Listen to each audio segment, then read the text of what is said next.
The Great Lakes are special to everyone that lives in Michigan. To exemplify the fact that the Great Lakes are special to people who live here, we talked to multiple people who work directly with the Great Lakes.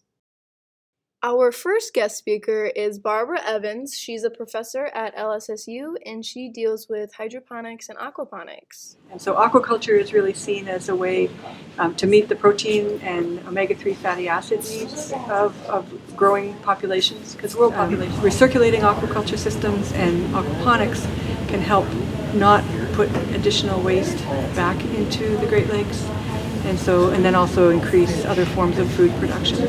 So I'm Dr. John Dobek. I'm a new faculty assistant professor here at Lake Superior State, and I work a lot on water chemistry, lake physics, and plankton ecology. And the Great Lakes are ever changing. There's been a lot of invasive species and a lot of changes to the Great Lakes over the last 30, 40 years. And so what I try to do and what others in CFRE, the Center for Freshwater Research and Education Department, do here is to try to understand those changes and how they're affecting the ecosystem. I look at plankton. Changes in plankton can tell you a lot about the water quality and food web dynamics of a system. And so there's long-term monitoring here out of the hatchery. Zooplankton going back to 2000, for example, plankton samples going back 20 years. And so in counting and analyzing those data, for example, we can get a lot of information about changes to the food webs and water quality in the Great Lakes ecosystem. Our next guest speaker is Beth Christensen. She works with the Freshwater Stewardship Corp at LSSU, and she explains how the fisheries affect the Great Lakes in different aspects. So when you're considering that we have anglers who come out here and they want to catch large fish like Atlantic salmon or that type of thing. Atlantic salmon are not native to this area, but it does provide a support for the Great Lakes tourism industry. We do have some hatcheries that are sponsored. They're government, either federal or state government hatcheries that will try to, again, increase the amount of native species such as the brook trout or the lake trout or that type of thing. And so those are, like I said, trying to replenish a supply that's at risk due to ecosystem imbalance.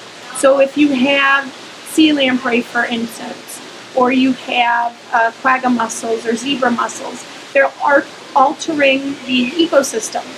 And so with that, some of our larger predators have been really impacted as far as the number of them. So by reintroducing them through support from these hatcheries, then we can try to restore that balance. The Great Lakes mean many things to many different people. The Great Lakes are our life. The Great Lakes are an amazing freshwater resource that we really need to protect, and we need to value them. So as individuals, our job, if we live in the Great Lakes system, is to really take care of this precious resource that we have, to sustain it for generations to come, so that not only the people who live here have freshwater resources, but the animals and plants can keep it all in balance. So the Great Lakes are a very precious resource that we need to take care of as stewards of the environment.